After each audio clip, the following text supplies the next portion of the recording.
সম্মানিত হাজিরিন, তো আল্লাহ তাআলা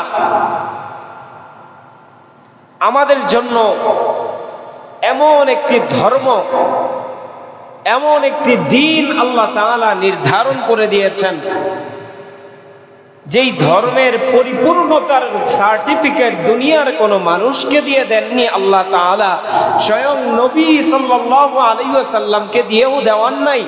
আল্লাহ নিজে সেই ধর্মের পরিপূর্ণতার ঘোষণা দিয়েছেন। বলেন না সুবহানাল্লাহ, আরো জোরে বলেন না সুবহানাল্লাহ। আল্লাহ তাআলা সূরাতুল মাইদার মধ্যে আল্লাহ তাআলা বলেন, আউযু বিল্লাহি মিনাশ শাইতানির রাজীম, আল-ইয়াওমা আকমালতু লাকুম দীনাকুম ওয়া আতমামতু আলাইকুম নি'মাতি ওয়া রাদিতু লাকুমুল